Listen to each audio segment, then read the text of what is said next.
www.baconicecream.com.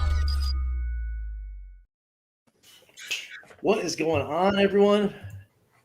It is time for the Evercast, your weekly dose of Evercade goodness. I am one of your hosts, Rich. We've got all sorts of people here today, but let's go around the horn real quick to the hosts. We got Ed, Retro KillDashNine. What's going on, man? Hey! What's up? We have classy gaming fun Pete taking a sip out of that very large Lord of the Rings mug. What's going on, man? It's vodka. It's vodka. Kicking it off real good. We got Crow from the Crow Continuum. What's going on, man? Not much. All right, let's do it. There you go. All right, Crow comes with his own sound effects package. I do. Yes, I don't even have to talk. I could just push buttons. Just Yay! right on the soundboard. It's all good. So, and then of course we do have guests from Blaze Entertainment. We have Andrew Byatt and Ryan. Hello. Blaze, how's it going, guys? Yeah, Yes, thank you. How you doing? Oh, we're hanging in there. We've got a little bit of an odd show. Of course, my regular new office area looks a little different even still this week, as I am in Florida on vacation. But vacations, we are still doing a show here for you guys today, and we've got some really awesome guests. So what we're going to do here in this intro is we're just going to sit down and talk with everyone from Blaze a little bit. We're going to kick it to the chat. So if you guys got some cool, interesting questions, toss them in there. We're going to try to thread those in, and just kind of have a more like setback, relax, and just kind of chill with everyone.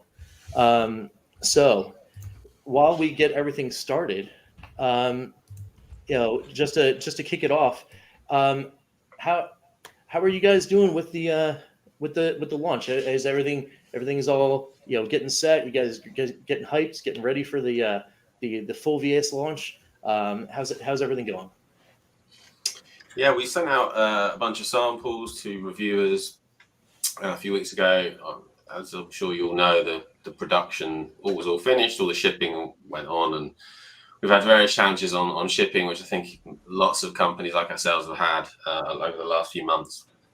We're doing our best. We're there, keeping an eye on as the boats come in. We've got stuff coming in next few days to various places around the world. Generally speaking, we've had those review units gone out, and I think you kind of hold your breath with that kind of thing and see what people think. And it's been really good. So, I think last time when we did the handheld, when I did the handheld, it was kind of a bit of a proper, first thing we were launching to the market, and we were seeing whether it would actually work. Would people be interested in it? I think that was a lot more nervy than this time round, when I think we had loads of people interested, and lots of the community was all excited by it, and seeing it in people's hands. It's been really great, really. So we're pretty excited about it all. Yeah, I'm not. I'm all right at the moment because all my stress was actually making the damn thing, and now it's all Andrew's stress. So he getting the stuff out there is his stress. So I'm sleeping like a baby, unlike Andrew. I'm sure is having sleepless nights and all of that, but it's going all right so far. Yeah, I think it's definitely challenging out there right now. I think trying to move things around the world in containers is probably 5-10 times more expensive than it used to be, and twice, 3 times as long. So we're fighting the good fight to get it all into everyone's hands right now. Yeah, it is a strange world out there for sure, and you guys are real nimble over there. I gotta commend you. Being as hard as it is out there to get those things out there, still being able to hit or at least be close to targets is really awesome, because there's been a lot of us, even in the retro community, we've been seeing a lot of delays that are pushing in through next year, beyond, and more of that happening every day. But it's really awesome to see you guys, kind of making it through and doing the good battle. So, it's really awesome. I mean, and of course, we're ultimately excited as the ones going to be enjoying these things when they finally do arrive to us. So it's real good stuff. It's real good stuff. As I go through the comments, does anyone on the panel want to throw a question or two? Yes. And it's been burnt. All right. It's been seared into my brain since I saw the VS launch trailer. When can we get the mugs? Is the mug going to be available? Oh, Yeah, yes. Andrew. This one. There I it think is. that was actually the mug from the shoot. Wasn't it? No. This is No? my mug. I think we made that mug. We made that mug for a competition, I think, at one point, like last Christmas, and we made a load of them for that. But we haven't merchandised it yet, and I think we probably should, if people are interested in getting one. So I think that's on the list for sure. Need that avid coffee drinker. I think we would all would have that while we're broadcasting. And so that was the first thing on my mind. Yeah, Pete would drink his vodka out of it as well. Yeah, Saturday morning. Yeah, we're my folders. I'll drink my folders out of it because I'm cheap. As you're saying, we're talking about the whole shipping situation, and we're literally sitting down in the office, and we've had those conversations where it's like, especially particularly for the US, trying to get boats into the US and then have them move around the US just is crazy right now. So we've had conversations about rail, about trucking, about all sorts of different ways of bringing boats, through the Panama Canal, and all sorts of different things going on to get it as fast as possible to destinations. It's absolutely crazy out there. Carrier pigeon. I'm like, just let us know. We'll dive into the ocean with a life raft. My VS. Yeah. Swim to it. Man, it's just, but Crazy. good stuff. So it looks like we do have some stuff here in the comments. Dan Nasick wants to ask you, Andrew, what achievement of the VS project makes you especially proud? It's a good question. I think it's mainly putting up with Ryan. I mean, really, that's been the main one. Having to talk to him every day, it's kind of. I'm sorry, no kidding. No, I think in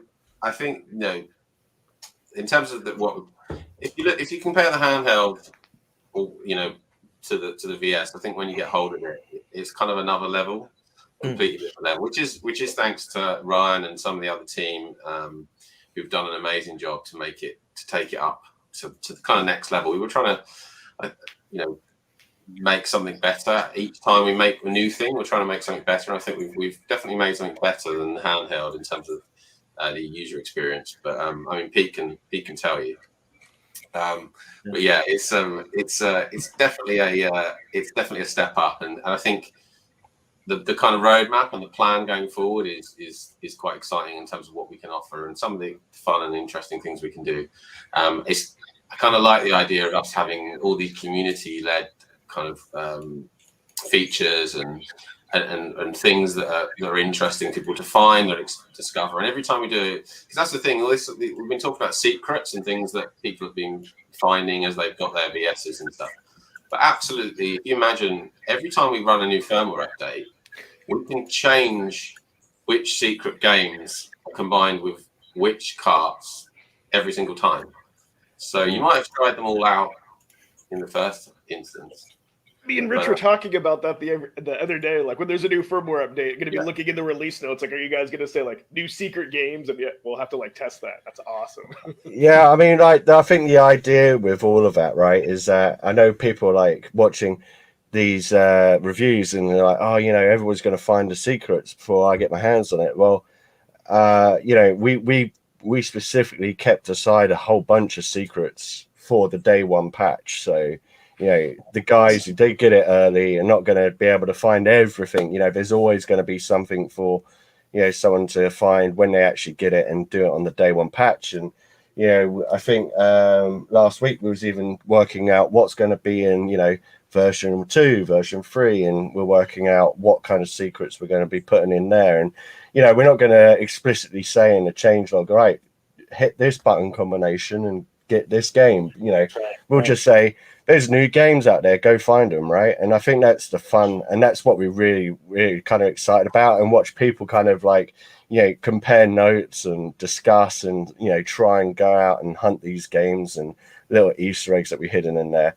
I mean, I know for a fact, just even on the review units, there's still a bunch of secrets that people haven't even found yet. So, which already exist in the unit. So it's going to be pretty interesting when everybody starts going at it and looking for stuff. So yeah, that's totally awesome. I mean, it's one of those things that you don't really expect when you get like a new console of this kind of thing, that there would be extras in the hardware, right?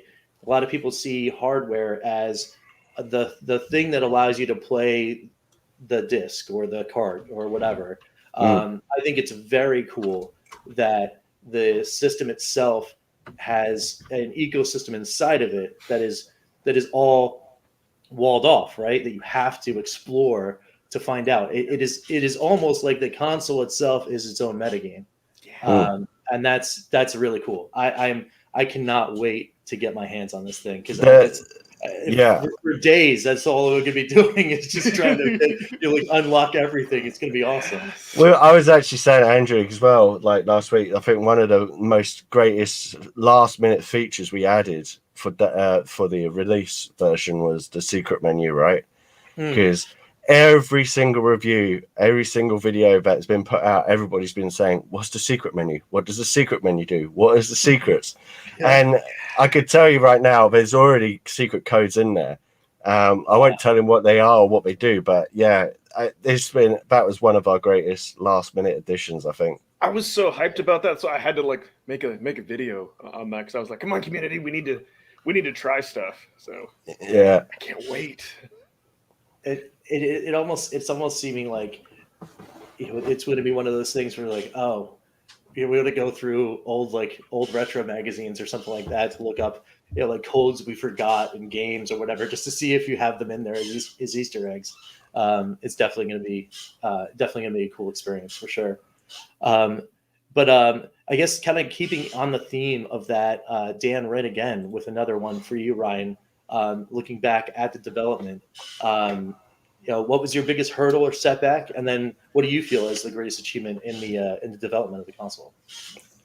So the biggest hurdle, right, was so I think pretty soon after the handheld, Andrew was like, "Yeah, let's make a home console." And I think the thing that we always said was, right, I'll make it, you sell it, and we kind of went from there. And then 3 months down the line, he's like, yeah, I'm going to need you to make arcade work now. And that was the biggest hurdle for sure, right? 100%. And, I think, we spent obviously a lot of time on the VS, but I think we spent a good chunk of time, maybe even half of development, just making arcade work as well as we could. Not only make it work really good on the VS, but also make it work great on the handheld. And, I spent a lot of time in console emulation, and I think Andrew, likewise, we're quite, we've had a lot of experience with console emulation. We know the ins and outs of, what to look out for, what's usually troublesome in that kind of area. But arcade is a minefield, right? It's I love it is a secret to everybody. But yeah, it was definitely arcade, right? And I've said this before, like as soon as we got the arcade emulation out, it didn't even run out the box, right? Arcade should have never, the level of high accuracy emulation that we're using for arcade, it should have never worked. So it took months of hard work on that. Awesome. And that was cool, Crow. That was neat. Man, Dan, we're like, man, everyone's got to get in these comments and ask some more questions, but Dan is journalisming it up over here. And on that topic, Evercade Legends cards, will they become a thing? We've seen some. Someone here has some. Dan wants Legends some, and of I Cards. want some too. That was I my don't- favorite thing in the thing that like I wasn't expecting. Yeah, And my daughter thinks they're Pokemon cards, so she had them playing with their dolls. And I went downstairs, and she was about to crayon and color them with marker, and I almost had a conniption fit. I'm like, oh, don't do that to Daddy's cards. But yeah, these are awesome, guys. By the way. Yeah. Anyway, separate video on these because I love them. I love them. we Great little pack-in. we made those. We made the artwork up for those a while back, and we were thinking, how we'd use it, whether it would be included within carts, because it was nice. I mean, part of this is all about collecting stuff, and I think if we were included with the carts, that was one idea. And I think we kind of ran out of time with the stuff that we're releasing this year. I think probably next year we'll be looking for kind of these kind of things. So it's definitely kind of an idea which we're considering. As you buy more cards, you build a bigger collection of the cards. That would be quite cool as a thing. I don't think we'd sell them separately or anything. I mean, it's kind of we could go in all sorts of different directions with all this stuff and make loads of stuff, but I think you start getting a bit distracted from what we're supposed to be here to do, which is make a cool games console with the best possible games and the best possible experience. So, I think that's why I think we've been a bit slow at the blocks of merchandise and things. We've done a bit, but not kind of too much. Then, we could spend all our time on that, but I don't think that would be a smart move, really. So we're doing that bit at a time. But yeah, that is a thing, and certainly I think people will get their hands on something like that soon. Got it. So, to that end, I have a question. Have you guys ever thought about going? Now that the VS is going to be launched soon, you guys ever thought about going on like a VS Evercade tour, hitting up some conventions or things of that nature to kind of show the console off to people in the greater community? I think in normal times we would have done all that kind of stuff, and we would have done some shows and things. I think COVID's kind of, especially internationally, we can't travel very easily, and it's been a bit of a challenge. I think that's kind of curtailed it, but maybe next year we'll be looking to do some kind of shows and events where we can turn up and show some new stuff. And I think that's kind of, we had all these plans about having launch parties and all this kind of stuff, but getting a lot of people to come to certain places is tricky, and we're a small company, and getting around the world is tricky. So I think we would like to do that stuff for sure. And part of the reason why we did this second trailer. So we done like a trailer which was rendered basically, which showed the product, what it was going to be. That was kind of around when all the pre-orders opens. And then this trailer we've just released. To be honest, the main purpose for that is to show people that it's a real thing, and it's not like vaporware or it doesn't exist. It's a real thing, and it's a physical thing, and there's some people playing it, and it really was being played.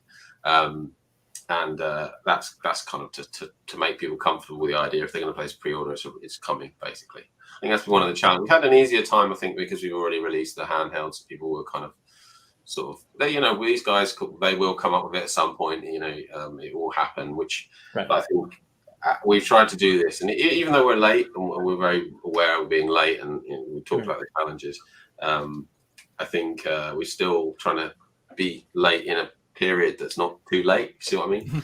Right. Yeah. I have a question around that, because I think a lot of people just jump on companies for being late. Let's be honest. Every company who promised a product in the last 18 months have delayed, except for Microsoft and Sony. And Nintendo didn't delay their OLED because, well, they already had it manufactured when they announced it. How crazy is it that you've shipped 2 products within the pandemic? Well, about to ship your second one. Like, how has that been for you guys? But considering you're a small, tiny company, like really hard. Most companies can't even ship one. And so I don't understand people thinking, anybody thinking that it was vaporware for you guys to put that trailer out. I think the trailer was awesome, but I just think people lose touch of the fact that you put out 2 products, or about to, in a pandemic. It's crazy. Like, I think you guys don't need to prove anything to anyone, to be honest with you, in my opinion. Anyway, I just want to say that because I think people lose touch of that, and even some of the core lose their bananas if you guys delayed a week. Like, come on. That's crazy, right? Like, they've shipped the handheld, they've shipped 20 collections and about to put the VS out. I mean, I don't know. I just think it's nonsense, but anyway, I just wanted to say that. Yeah, I mean, to be honest, people are frustrated.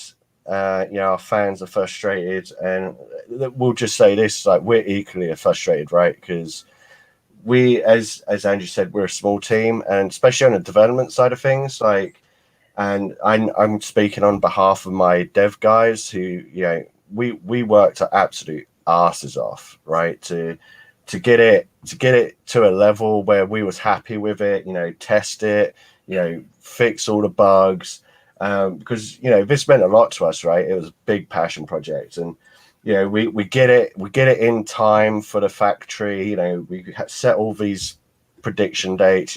We manufacture the thing, and we nailed it, right? We nailed it absolutely, and then you can't get it on a ship.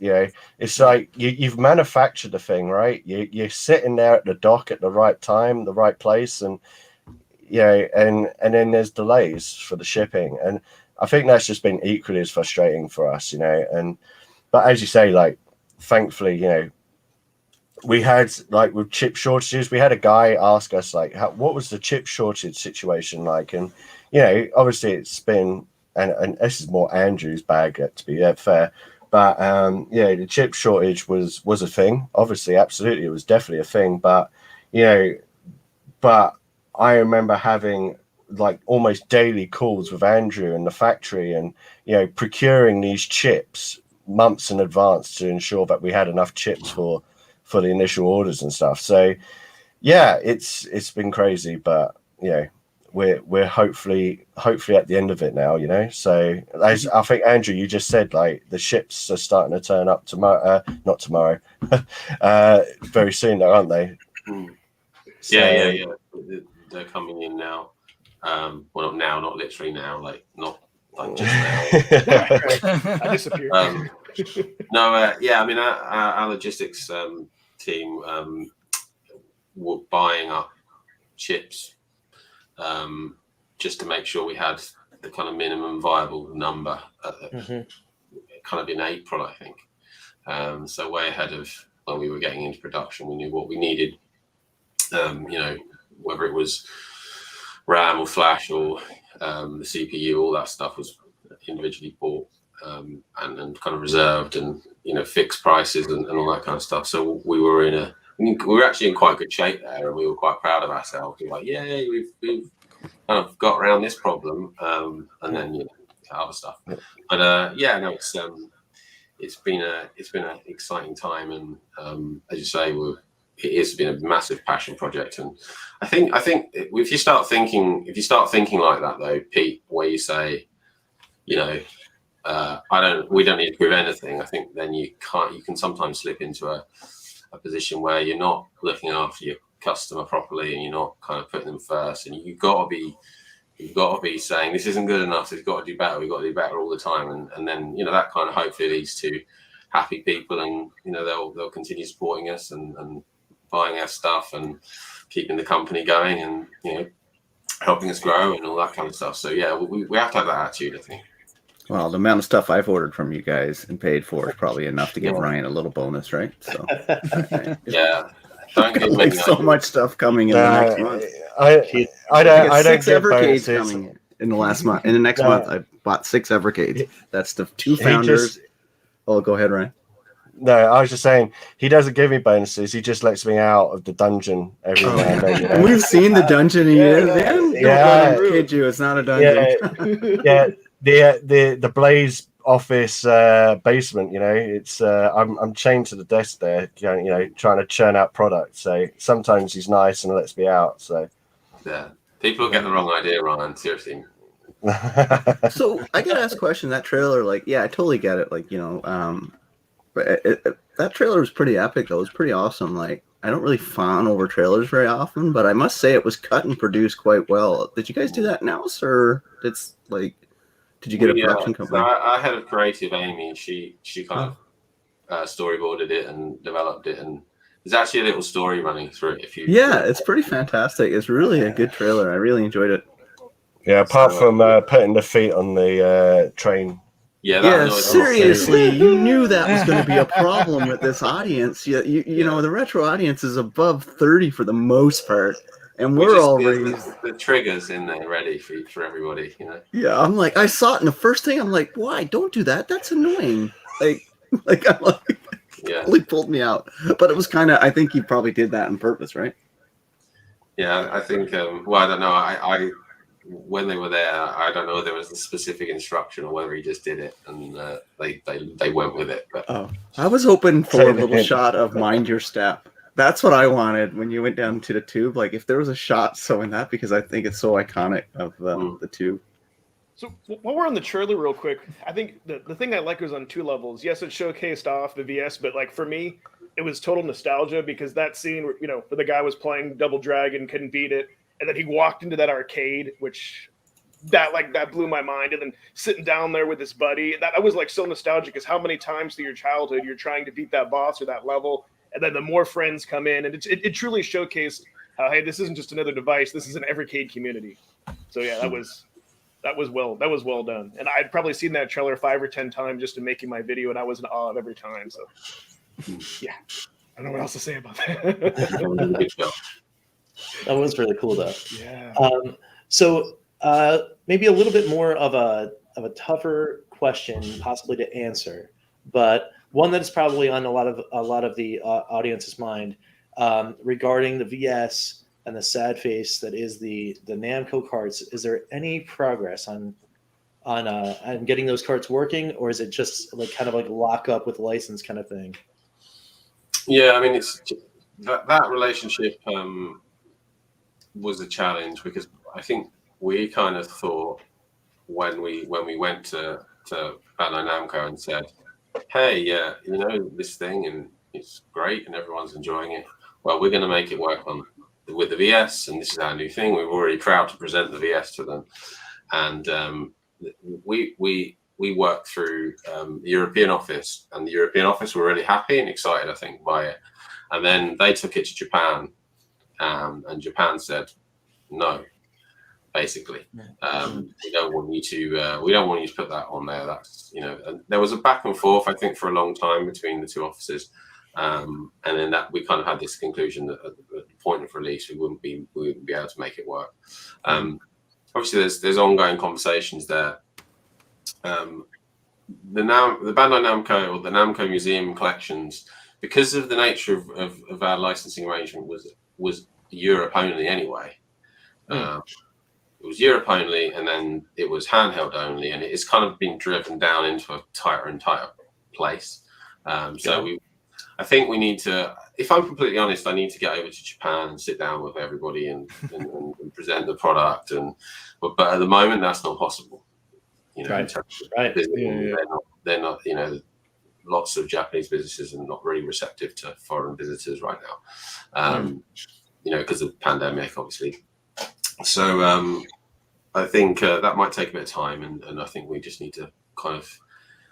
If there's one thing I've learned about in this licensing, in gaming and licensing, is particularly when you're dealing with Japan, is it can take 4 years to get a deal over the line. You know, you can sit there, you can meet, you can go back and forth, you can grow a relationship, and then you can get something done. So, I mean, hopefully when I can get over there, we will see some resolution and try and get this working for everybody. But I mean, there's plenty of other carts on the way. Lots of exciting, cool stuff, which, you know, we're working on. So, you know, although the Namco Museum isn't there, there'll be other stuff, which I think people will be excited about. I'm sure, and you know, we've heard tell that, you know, you guys already have a lot of stuff lined up for us. So, you know, we can't wait for those announcements to be playing that stuff. But I know it's one of those things that's on people's minds. But it's good to know. I mean, you guys are working on it, and you know, hopefully the things will open up a little more. It will be a little easier to meet. and then those deals can get done, which would be awesome. So, Ryan, if anything was possible, what would the first Evercade VS accessory of choice be as far as hardware is concerned? Light gun, paddle, mouse, joystick, arcade stick, or steering wheel, or as something else? All of them. All of them. Yes. Yes. I mean, so technically speaking, it won't be there for day one, but there is technically support for the mouse and keyboard. And in terms of arcade sticks, we actually tried it out with a bunch of arcade sticks, third-party arcade sticks. So that's really cool. I'm a huge light gun fan. So Time Crisis, Point Blank, all of those kind of games I absolutely love. So I would absolutely love to see something like that. But it's again all down to licensing. You never know, never say never. But yeah, I think an arcade stick would be a pretty neat addition at some point. I think one thing that we have though spoken about is our own controller, right, Andrew? So we'll be looking at another controller in the 2022 awesome. time span. So that's really cool. On That's a very related note, though, there on the Atari 2600, the Atari collections, there are 2600 games that originally used the paddle control, but supposedly I think they're converted to use the joystick or the D-pad. Would there possibly be a way to play that with a paddle controller, like with on the VS? Yeah, but it's good question actually. I actually bought specifically for this reason a £10 360 volume knob, USB volume knob. Oh yeah. Which is basically like a paddle, right? And because I actually looked online, because the ideal thing is that we was going to look online for a paddle controller and get one and officially support it, add the support, but there's nothing on the market right now. So the next best thing was to buy this 360 volume knob and add support for that and make it so it's like if you wanted that paddle, right, it was like $10. You could buy it on Amazon Prime and you got a solution there. That didn't happen for day one, so it could happen moving forward in a firmware update. But yeah, a paddle control would be pretty cool. Really, and I do know, but yeah, go on. You can't find any of those online. That's kind of that's kind of odd. It's just odd to me because I have so many of them. Oh, really? Yeah, I've got tons of them. All right. Well, I don't know if it was because I was looking at paddles or rollerballs, right? Okay. So I think we would probably look at doing a paddle before we did a rollerball, right?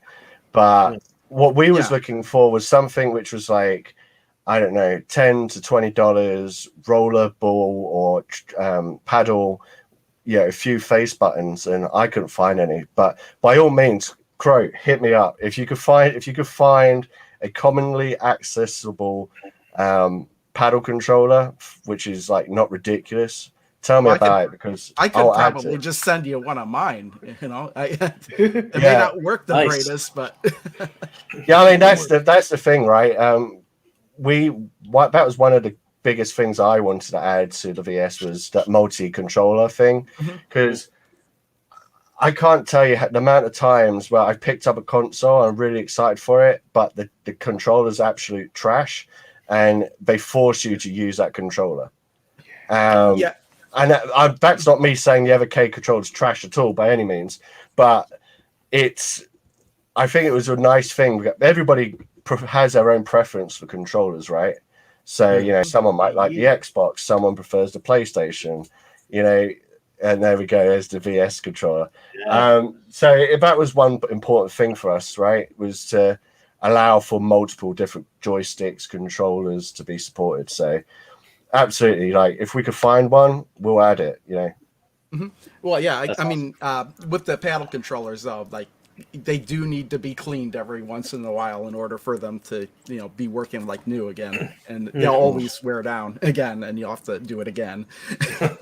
Yeah, we'll chat after the show, no doubt. Oh, that's awesome. So Yeah. let me ask a question real quick, because I'm surprised the chat hasn't asked this, and I held off on purpose. Is multiplayer and online leaderboards on the roadmap for 2022? I have to ask that. Go on, Andrew.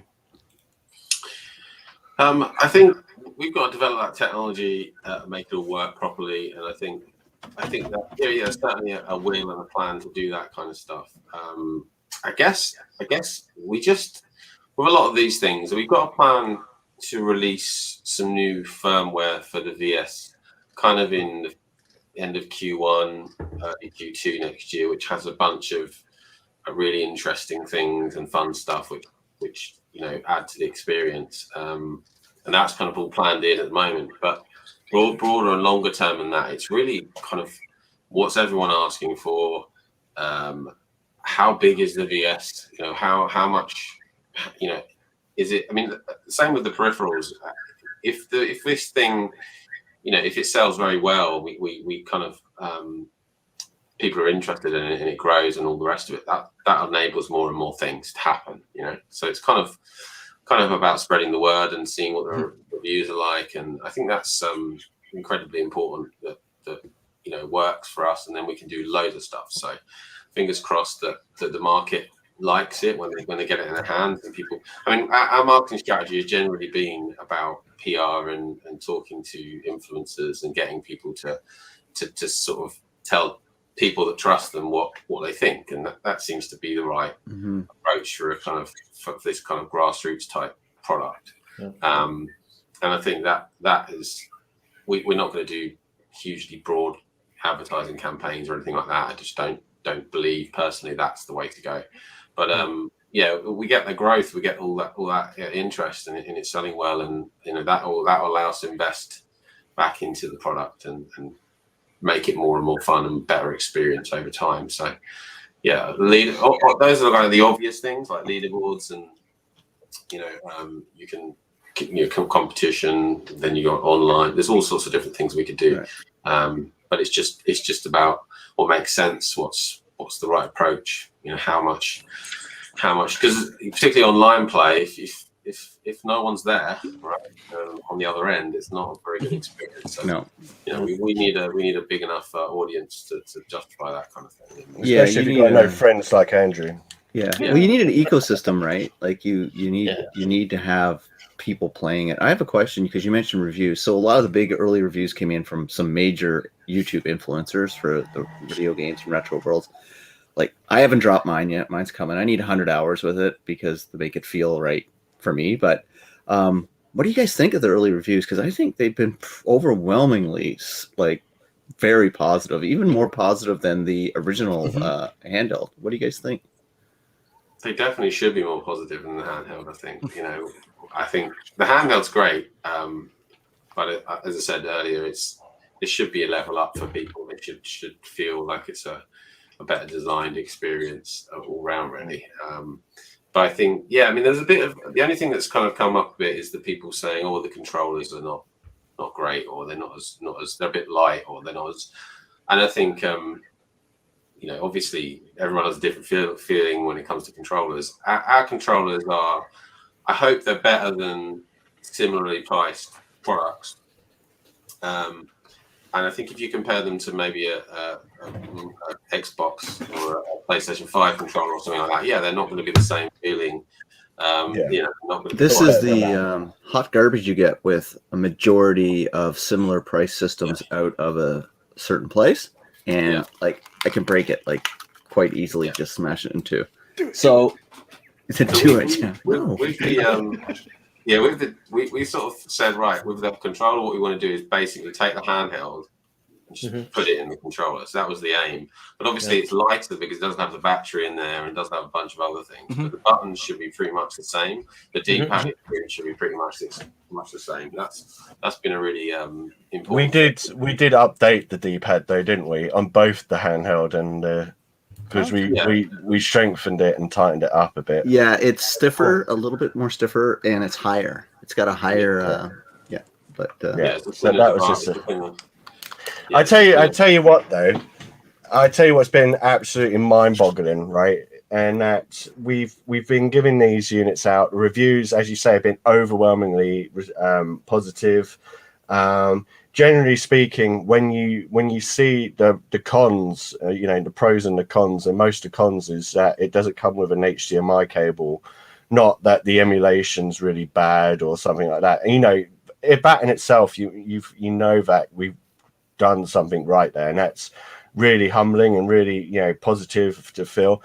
And the fact that we've created this console where for 100 quid you get 2 cartridges, 2 controllers, and a games console, and the person reviewing it is putting it up against an Xbox X, Series X, or a PlayStation 5, and reviewing it against consoles of that caliber, it's like, it's being put up against those guys just in that same kind of category is pretty insane to us. Like, I think we've tried our best to develop something that's really special, and I think the reviews are kind of showcasing that. Yeah, I was telling the guys before the show started about Forza 5 came out on my Series X, and my son's really mad at me and doesn't like Blaze Entertainment because the VS has taken over my playtime now, and I can't play Forza 5 with him. So, yeah, he's not your biggest fan right now, Andrew. Apologies. He'll get over it though. He's 9. But yeah, the controller. Can't play the VS, doesn't he? That's what he needs to do. Yeah, I'm trying so hard. Like, but he's 9, right? Like, Then again, he calls my games retro. Like, oh, they're so blocky. Yet he loves Minecraft, and I'm like, dude, like, are you not? Like, blocks, they're the same. Like, but my daughter is just coming up to 3, and there's a new game which hasn't been announced yet. And when I plug in the VS and the TV in our living room, she will just yell at me to put this game on. And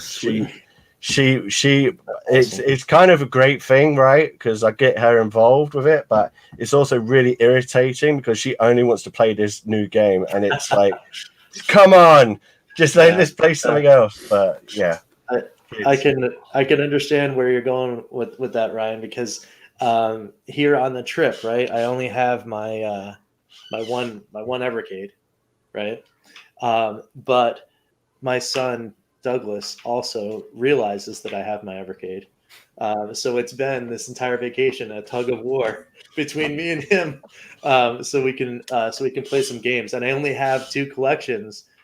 He really likes Tanglewood. So the first question, as soon as he found out that the Evercade was there, just like, oh, can I play the Fox game, which is what he calls Tanglewood? And I was like, oh no, sorry, buddy, I didn't bring that cart. And then he's like, well, what else do you have? So I was like, okay. So I put in Pico 1 and I gave it to him, and then I didn't see my Evercade for 5 hours. Yeah, I'm giving my son an Evercade for Christmas. Actually, jeez, I hope he doesn't watch this. But yeah, he's getting an Evercade for Christmas. That might have to happen over here too. Yeah, well, yeah, absolutely. Sean showed up. So. Oh, there's Sean. Yeah. There he is. He just woke up. There he is. Yeah, he's having a extended weekend. So. Oh. Nice. That's pretty cool. All right, so a couple of people in the chat have been needling us to ask the question, and I guess you don't ask, you don't get, but we'll see what happens. Any cheeky little hints you want to give about any kind of secrets or anything else on the VS end? Drop a little exclusive for us. Loose lips sink ships. That's a word we use in the office. Yeah. So, Yeah. Love that. No, I think there's enough out there actually in terms of hints and stuff. And as Ryan was saying, there is a bunch of stuff that people haven't found yet, and a lot of it is quite difficult to find, and fun to find. I think it's better off letting people find it. Yeah. I mean, I think it's kind of you can't stop reviewers from I mean, you can try if you want, but I don't think possibly that's the right approach. But yeah, just let it go. And if you don't want to, it says, hopefully they put spoiler alerts on their videos or whatever else. If it says hints and tips, or not hints tips, but it says secrets revealed or something, don't watch it if you don't want to, and stay away from it. But yeah, it's a tricky one to manage. I went into the secret menu and I started typing in every YouTuber I knew, including myself's name in there, see if it did anything. I'm like, OEBP, nothing. Open every box, nothing. Metal Jesus Rocks, nothing. Capital letters, or did you subtract the metal? Did you do a 3 for the E, or what did you? Stop it! It's not working. Like the fact that I went in there and did I'm going to waste loads and loads of your time. Yeah, for 3 hours later. Yeah, Andrew, I'm not falling for that. But do you want Evercade videos to come out this week? Don't do that. But it's like I haven't even intentionally tried to do secrets in that. I just want people to the community to discover it themselves. One thing I found, though, is because people's always asking you guys for what's the next cart? What's the next cart? Ever since the last couple of months, I've got so much content coming from you guys from collections that I don't even think about what's coming next. I actually forget what you've announced that's coming next year, the renovation collection. I keep forgetting about that. So you have enough collections out now that it doesn't even come to my top of my mind to even bug anybody. What's the next collection coming out? So that tells me that the game curation that you have is pretty dope right now. It's keeping us busy. I think we're pretty much covered, on most part for next year in terms of release schedule wise. Some stuff still to happen, but and obviously if something came along we really wanted to do, we could slot it in there, and we kind of I think we're typically aiming to do 12 carts a year is really what we're trying to do. I think that's the right kind of level, but we may change that or increase it, or or probably not decrease it, but certainly increase it if extra stuff comes along and we want to do it. But it's just, I think we try and be fair, and I think it needs to be the right amount for people to be able to collect and not feel completely overwhelmed and all the rest of it. So that's quite an important point, really. Hey Andrew, could you tell us how many of those carts will be arcade? No. Had to ask. Yeah. We obviously that those collections are continuing, right? So the purple collections will continue next year, and there will be arcade content. Ryan really loves arcade; it's his favorite thing because. See, you know what? I don't think people realize that this is the first time you can actually get an arcade cart. Yes, they've created other emulation machines like Title, but this you can actually have the cart, have the booklet, and it's coming home. So I'm so pumped. I'm looking at the arcade collection. Neo Geo. Well, you say Neo Geo, but there's games like Gelco, right? So biomechanical toy.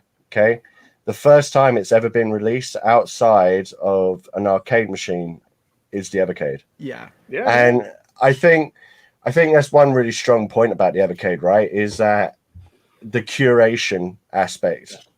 And I think there's obviously going to be games which everybody's heard of. Everybody's heard of this, everybody's heard of that. But we were saying this on a podcast recently where we basically work out what we could license. We work out what's feasible, what works, and then we'll spend a ton of time going back and forth trying to create this best possible version of that cartridge, right? So we always try and throw in there the hidden gem, or a game that no one's really heard of, and you don't really think anything of it, and then you play it and you go, actually, this is a really good game. And I think that's the thing, right, where people are overwhelmingly, they've got this opportunity to play so many of these games, right? And I think a lot of people are just okay, I'm just going to download all these ROMs illegally and stick them on my PC and play whatever I want. But you doing it that way, you're never going to find the games, the hidden gems. You're just going to be playing this, your Marios or your Sonics, and you're never going to get down to what the core kind of retro games. And I think that's what's been really strong for the Evercade, right? So giving guys and girls like this experience where you wouldn't necessarily find it on your own, I guess. That's not to say, you can't do your research, but a lot of effort goes into these cartridges and collections, and trying to find not only the classics but just like these new kind of games which you never would have played before. And that's just the retro game stuff, right? So getting new games as well and getting indie games is a really big part of this. That's actually a question for you guys, from us, and to everybody, really. Like, we're trying to do a mixture. So we're trying to have a mixture of content for everybody to buy. So whether it be arcade or home console, and then there's modern retro or neo retro, however you want to describe it. What is? I mean, we get quite a lot of people asking us about modern retro and wanting modern retro in the system, and I think we've got a representation of that. Mm-hmm. Is people, because we see the kind of, I guess, the hardcore audience is more into that stuff. They're into newer games. Whether the wider audience is or not, or whether they find the Evercade is a good system to explore those things. It's kind of, what kind of mix would you guys like to see in terms of arcade, home console, and some modern retro? If you had 12 carts next year, what would your mix be? I'd just want them even across the board. I like the mixture of stuff, especially like the modern retro stuff, as you're referring to, because it's like, it makes me think, maybe I actually want to own an individual copy of that game, and I've already bought like a copy of Kanzer, and I have Devil 2, and I've got this Twin Dragons because I thought that was a really fun game, just to have them, That's a nice point. I should just record that little clip and give it to the when I go to license some of these games. Hey guys, you're going to get business outside the Evercade on this as well. Yeah, I mean, I never knew this 100%. game existed before, and then it made me look at, look, I could get a cartridge version of this. I'll get it. I'll get that. Yeah, it's like I don't know if you're familiar with CollectorVision. They make games for the ColecoVision and the Sydney Hunter series and stuff like that. I've played those games digitally, and now I own the majority of them physically. And they keep putting out a couple games every year. They just put one out that I'm trying to get, but they already sold out. But those are the things that excite me, is some of the new modern retro games that you guys have been putting into Indie Heroes. Like, there's some of my favorite collections is the Indie Heroes collections, but I do like the gems from the 80s and 90s that I've missed because I was too busy playing the popular titles that I would never have played back in the day, and now I'm rediscovering it. And that, I think, is the secret to Evercade. It's, everybody keeps saying about Namco and Interplay and like all the Pac-Mans and that, but I played those games a million times across tons of different things, but it's the games like Anguna that I think is one of the strongest games out there that you put on a collection, and some of the Galeco stuff. I think Mad Little Pixel said these are the games you'd find in the darkest part of the arcade, and I'm like, he's not wrong in that statement, because they would be, but there's some of the funnest games once you find them.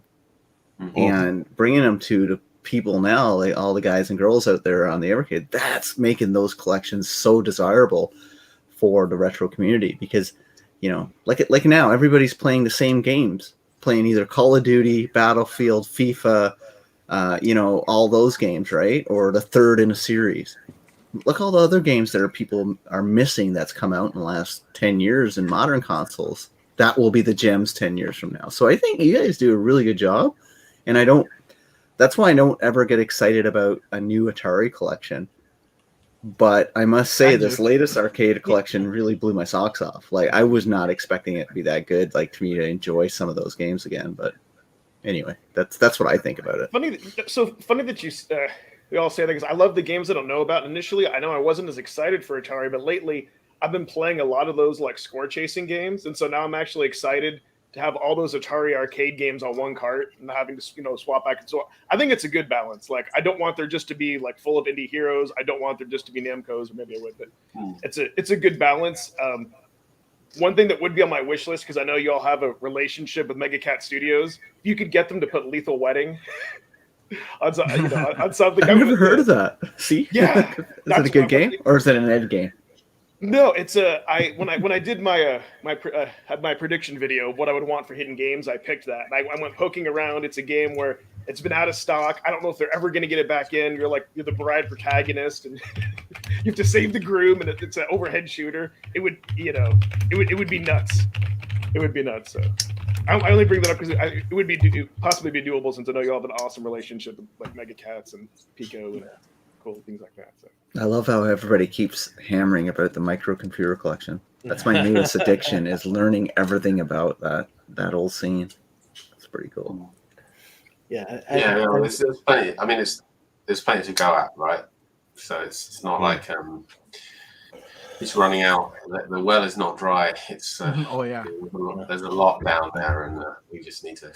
Get it. I think the biggest issue we actually have is not we need 12 carts for next year. It's not that at all. It's we don't want to flood you guys with tons of carts, and at the moment we're looking at 12 months, 12 carts kind of thing, and we think that's a good spot. It allows everybody to collect. It's not too expensive for everybody, but it's more about what fits that bill, what that mix, right? How do we get that mix right, and what do we put in that year? Because there's arguments here where we potentially got stuff which we could queue up till 2023 at this rate. It's just a case of working out that balance, and maybe we will do more than 12 carts. I don't know. It's just we just don't know what you guys really want. So maybe this is like a poll we'll do in the future, I guess. Yeah, and as far as I'm concerned, with the Evercade and its growth, for me it's always been about discovery. Having those awesome classics on each cart is really cool for me, but it is literally those games that you're looking through the menu and you're like, what is this? And then you hit the button, you're playing for a little bit, and you wind up finding out that that's your favorite in the cart, and it completely it changes the way you look at all of these collections, because now every single collection that comes out, you're like, oh, I didn't play that game. Let me play that game first now, because I've never played it, and you never know. It could be it could be the gem that you're looking for. I keep banging that drum, but you guys are really doing an awesome job with curation, and it's a really cool thing. It's so awesome. So you got all sorts of other people suggesting all sorts of things here, like Sega and offering the Kickstart C64 carts. That's pretty cool. But here's another one here from Crazy Burger. If you guys could have a dream game a piece, Andrew and Ryan, what would it be? That's a cool question. I think Andrew's one would be Fortnite, wouldn't it, Andrew? It's your favorite game. Yeah, my favorite game, Fortnite. It's your favorite, and your favorite retro game is Minecraft, right? I think you remember telling me. I think there's two streets. That question goes both ways. So as a person that's running this company and trying to make this thing as big as possible, you'd want something. I'd want something that we could put on a shelf and literally everyone would buy, right? So that would be my kind of my preference. But compared to personally, I was one of my favorite games as a kid was Sensible Soccer. So I've got that already on the system, and I think I had a Link, so it was really nice getting the Link's games on the system as well. So kind of got picking up some of those games which I loved as a kid already. But there's so much more out there to go after. But yeah, mine absolutely is the Strike series. So Desert Strike, Urban Strike, Jungle Strike. Yeah. Big time. Love those games. So yeah, maybe. Never say never. Yeah. Yeah, those would be cool. Those would be cool indeed. For sure. So, man, we had all sorts of plans. We were talking about it in the pre-show. It was like, oh, we do an outline for the show, and we're like, oh, hey, this is what we got. We got this, we got that, we got the guests, we got all this kind of stuff, and here we are in an hour already. So yeah, we'll shut up now and let you crack on with the show. Right? No, for sure. This whole show is all you guys. I mean, I had a funny feeling that this is the way that was going to go, which is awesome. I mean, no, and for sure, thanks guys so much for being with us and lending your time. It really is awesome. Thanks for having us. And thanks for all your support and everything everyone does to help us get on our way, and we really do appreciate it. Yeah, no worries. Anytime. We'll definitely have to come in and check in with you guys every once in a while just to see how things are going, especially post launch. Maybe you have a conversation about how everyone's getting their VSs, and we can all give you feedback when we get ours. That'd be kind of cool to sit down and chat a little bit. But just real quick, speaking of someone that does have a VS, how awesome is that VS, Pete? Yeah, it's OP. No, it's really good. Like I said, I was telling everyone before the show started that I was working on my 10-day review.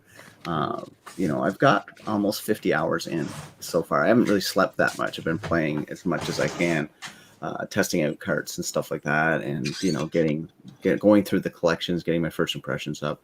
It is pretty fantastic. I think it's probably up there with. It is probably right now my number one new modern retro tech I've played in the last 10 years, bar none. 20 years probably. It's pretty fantastic. Everything feels good about it and polished, and just feels the way I want my game system to feel. Even the controller, I think a lot of people talk about the controller, and my initial unboxing, I was like, oh, it's a bit light. It's that's why I don't do a review within 10 minutes of getting a system. I think that's ridiculous. I think you really need to spend time with it because your opinions change. So my controller, I found it light. I found it really annoying when I first started playing it that my hands wasn't getting used to this lip, and because no human hands are the same. But after like almost like I said, I'm probably over 40 hours playing on it. I'm really getting used to it. Like the controller, and that's what it should be, right? Like any new controller out of the box, going to take some time to get used to it, because for me especially, I'm used to playing with so many different controllers for so many different consoles all the time that I've played a lot with. This one's just going to take time, but I've right now changed my opinion on it. I think it's pretty good. Is it my favorite controller of all time? I can't say that because I haven't spent enough time with it, right? If you would ask me in the 90s what my favorite controller of all time would have probably been an NES, because I had spent most time with that. Now I think it's hot garbage compared to a lot of other newer controllers because of the angles and the smoothness and all that kind of stuff.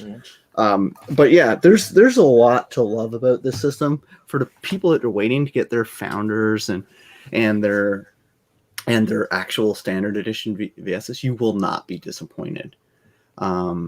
Because it surprised me at a lot of levels. Things I didn't think was going to be there that just works. And like quick save, how did I not have that before? I can't live without that now, right? It's like, it's so cool to just leave a game, quick save, go in, load up.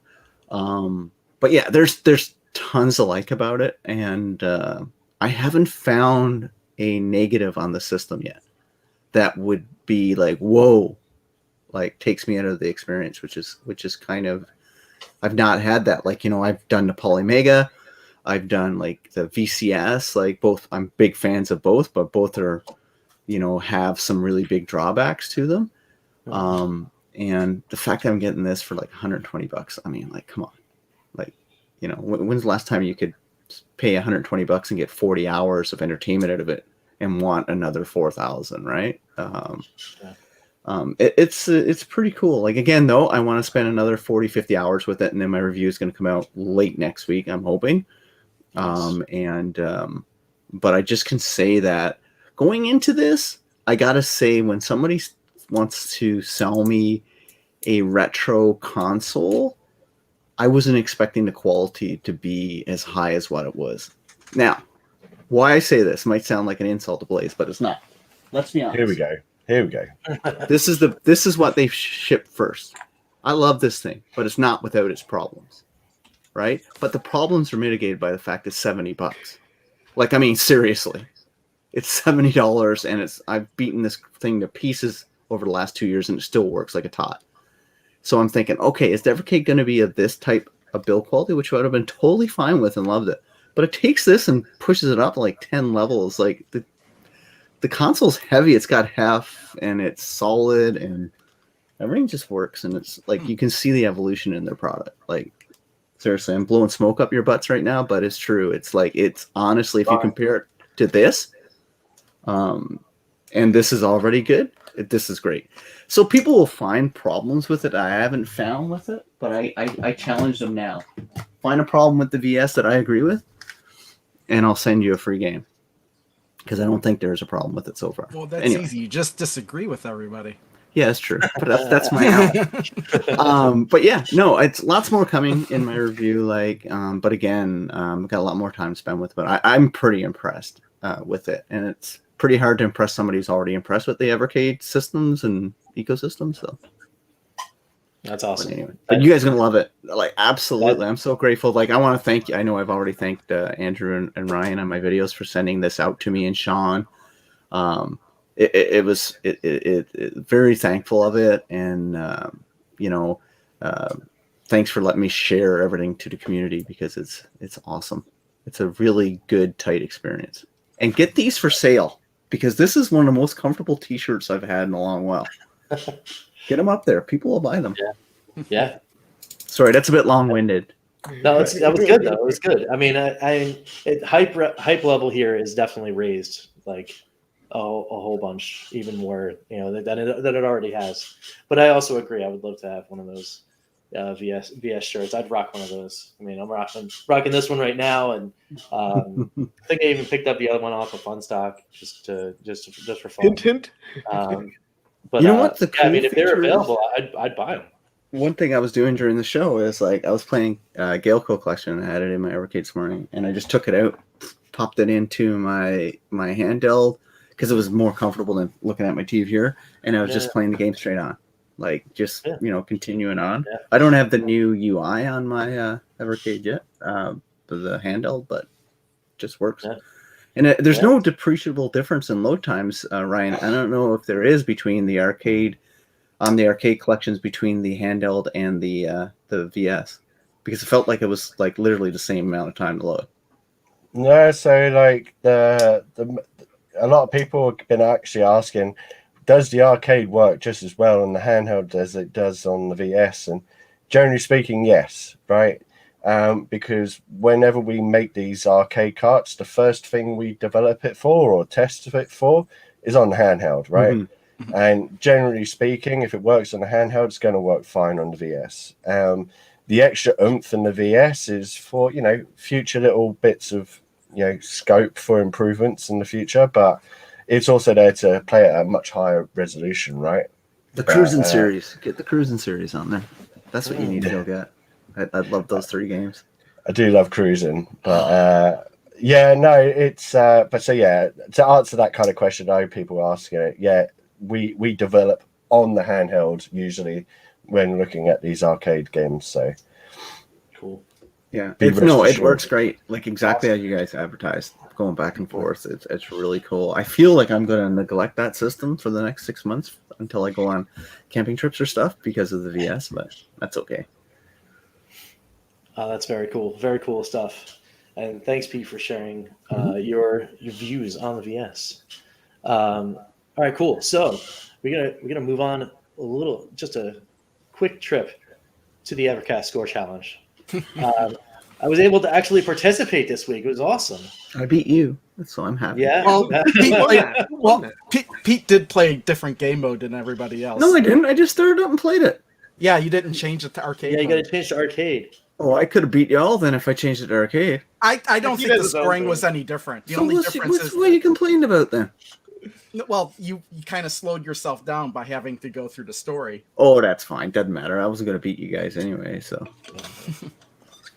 So yeah, it's not a big deal. But a winner is at Retro KillDashNine. Looks like, right? Yeah, the Puzzle Yes. Master. Very cool. Yeah, very cool. I guess he put many hours into that game. Yeah, he practices too, right? Like he's like we gotta set some rules for like Ed goes in and practices all week long, and you know. Well, when there's a game that I like that, like California games, but also too, I mean, Blaze support. They got me my replacement Evercade on time, and so I could actually play it without futzing around with HDMI. It was awesome. Nice. It's very cool. It's very cool. I'm glad to be back in the saddle, doing some scores. Had to borrow Ed as a timer to Yeah, I saw that. get that done. That was pretty. It was pretty funny.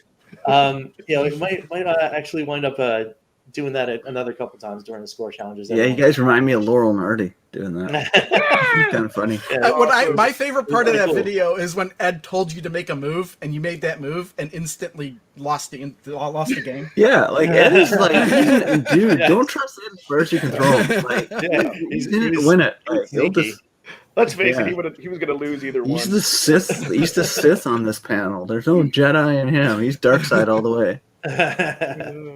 So then next one is, let me see if I can't even see on this preview. Everybody this vote is the- for Joe and Matt. Oh, this is the next. This is next week. Yeah, I'll put the poll in the chat. But we So still need to see the what results. this is what we can vote for next week, but this is There you not go. next week's game. So we got Demons to Diamonds, Joe and Mac 2, and Panic Dizzy. We can start voting on. And if it's Oh. Panic Dizzy, we've got to select one of the 5 I'm games taking in there. next week off if it's Panic Dizzy. Influence the chat. They'll pick the worst game. Don't do it. They're gonna pick Dizzy. Thanks, DJ. But that's my favorite game. Yeah. I gotta put the link in there, but let me. Oh, close I this. put it in there. Oh, you did? All right, good. Yeah. All right, so let me share the results screen now. The other That tab. disappointed me because I thought one game was going to win, and at the last minute, it changed. Oh no! Oh, Yeah. man. It was Earth Defense Force for like the whole week, and then it just like today, this morning, switched to That would have been Stylix. so good. Oh, I voted I'll for blame that. Andrew for that. yeah. You look at him. There it is. And There it is, absolutely folks. Read nobody it and voted weep. for Radar. Okay, so we're doing We're doing a Stylix. Astine or Astinax. Astinax, yeah. Astine, whatever. All right. Stylix. Well, I mean, hey, you know what? We're getting them out of the way, right? That's a great Yeah, game. exactly. Yeah. I I mean, love it that is game. cool. It is really neat, but also like for a score challenge, I don't even know if I could. Yeah, it's pretty odd to It's do. gonna be wild. I mean, side scrollers with a score because you don't really know what's actually scoring the most points. Yeah. Well, Yeah. Ed'll know because Think he'll about practice that. it all week long. Once we get our hands on the arcade carts, y'all, boom. Yes. Yeah, so the arcade carts will be interesting because of the endless continues that you can do, right? So we'll have to figure that one out. 5 But, minutes. Yeah. I mean, 5 minutes. I we mean, could just. Yeah, I think we could just throw it in there and. And maybe though, but if you continue, the score might reset back down to 0 though. Right. You don't Yeah. know how the Certain game's games set might up. have that. Yeah. Yeah, So that could some be, games aren't that set could up be a like that. blessing and a curse. or we can limit the credits. Start over. Yeah. So Right, we need That's what the VS needs. That's a bonus in my video coming this week. They need a credit counter so that once you get your leaderboards, you can see truly how many quarters you might have spent per game in the leaderboard by how many continues. That would be a really cool thing. I think Add it some was credit. teased like in the Discord like a long time ago that you guys would do some type of retro gamer mode to where like you couldn't use any credits, like you just get 1 credit for like the high scores, and Yeah. if there's a leaderboard, which would make sense. Yeah, Polymega does that with their console. They have the Polymega mode where you have save states, but you can start it in that, or you can start it in classic, which you just get the raw game. Well, we already kind of spoke about this. Don't know when it will be implemented, but we're working at competition mode. So Yeah. Oh, nice. So great. that's a thing, which we'll leave it at that. Yeah, because the retro That's community awesome. get all hot and bothered over that, right? Save states is not finishing the game. Continues is not finishing the game. Do it in one run. So, I abused the hell out of the save states. Oh, save states is my greatest Yeah. invention ever. As an old man playing video games now, I love it. You For just playing need it's it. fine, but for a competition, you need to mow Competition, the you blocks do out. need Yeah, the yeah, actual. for competition, you shouldn't use it. Yeah. Yeah, absolutely. So. Yeah, that's why I don't So- enter those competitions. Yes. So I put the link in the chat, folks. So for that next week of choice, get on in there and vote in some games. Let's see what's going It's on. going to be dizzy, guys. Don't you know There's this one- audience? It's going to be dizzy. Yeah, there's one game I particularly would like to win, but I'm not going to say which one it is. Joe Right? Mac 2. Joe Mac 2. We're just never gonna. I'm going to get all my kids to go and vote. Yeah. I'm going to try to The get it all. Evercast score challenge is now just turned into what can the audience throw us into the gauntlet for? Yeah, I think it's Yeah. kind of, what do you think this for 2022? I don't know, like, you know. It's awesome. It's awesome. I mean, it's just great fun though, because it is cool to kind of play games with the community at large, and have them kind of like hold the cards to what we're going to be playing. It's really neat. All right, cool. So it's final thoughts time. The first thing that I wanted to say is maybe a little bit of a house cleaning kind of thing for the show at large. So on the Discord, a couple people have been reaching out over the past couple weeks saying, hey, love the show, want to watch, do whatever, but I'm at work. Is there a way I can get it via audio somehow? And more than one person has now come to me to make that request, and I say, yeah, sure. Why not? Let's do it. So I've already got the feeds burnt through the RSS. So very shortly on a post right here on the channel, we're going to be putting out some information so you guys can get some audio goodness on your podcast place of choice, so you can listen to us. Ryan, you're not on my. You're a punk, man. Used to be one of my favorites over there. Now I guess Sean goes back to number 2, I guess. Don't lie. Don't lie. You can get the load. The guess is who's number 1. That's wild. That's wild. No, he's trolling me in chat. I'm on a show with him, and he's trolling me in chat. What a punk! That's Ryan, basically. Yeah, I know what he looks like, buddy. I'll The get my lowest Canadian score. service after you. The Yeah. lowest score would be like golf or something. Yes. Yeah, you know what, RS? I tried the audio stuff before, and I couldn't get it really set up in a way that people could access it. So if you got it, you should go back into the back catalog, because there's like literally probably about 50, 60 Yep. Evercast. Yeah, there's all sorts of different episodes that we can do that. Snag. And yeah, I mean, if you don't mind me going and snagging those from you, I'll go and do that. I'll do the legwork. It's actually a little backstory here from Bacon Ice Cream Productions. We started as an audio only podcast way back in the day. So I still have all my tips and tricks to get that up and running. So we're gonna get it up for you guys. And like I said, just look for the announcement on the channel right here. There'll just be links to your podcast feed of choice: iTunes, Google Play. There's another one, Stitcher. I think. Yeah, Spotify. I mean, if I can figure out a way to get it on there, I'll do that too. Yeah. We gotta figure that out.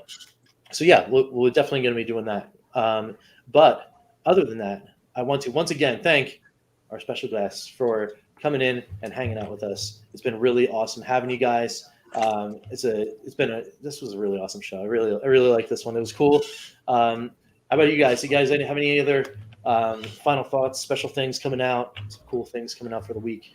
We got our ranking shows. We have to do the Evercast We ranking do. shows. Or We have do you have killed to. that on your power grab of taking the show from me? No, that is definitely No, you gotta do threw the ranking. show away. You threw it away. You're like, here, take it, Rich. I didn't throw it away. The plan was always for him to take it, and then he just grabs it. Next thing he'll be changing the time and the name. And Oh, that's coming next.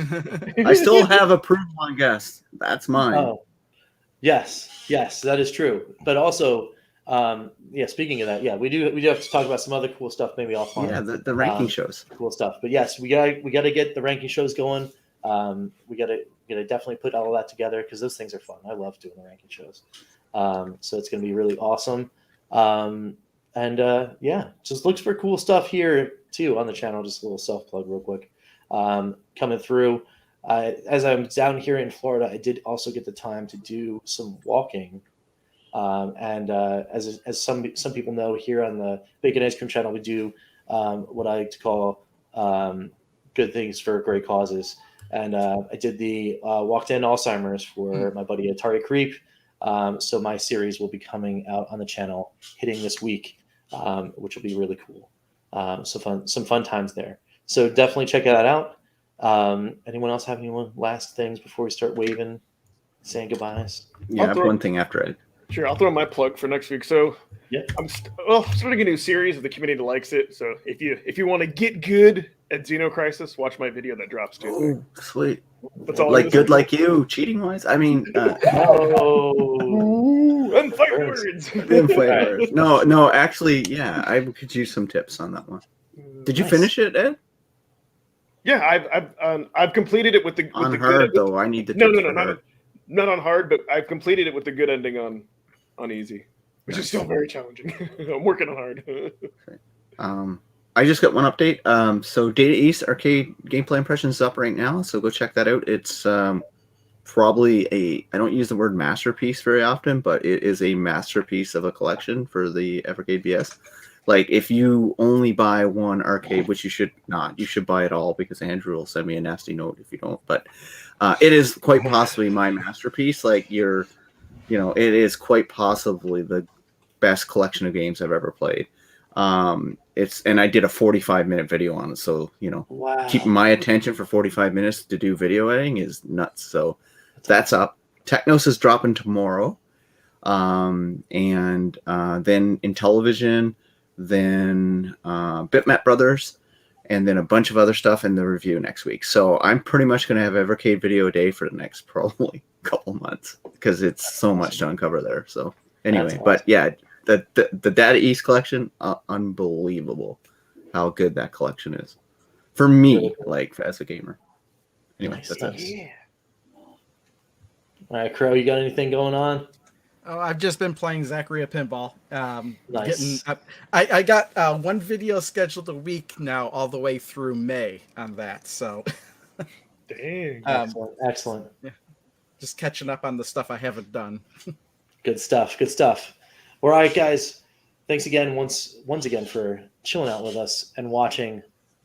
We will see you guys next week for some more Evercast. I'm Take it easy, waving. guys. Bye-bye. Everybody's waving. This concludes our broadcast day. Click. Later, guys.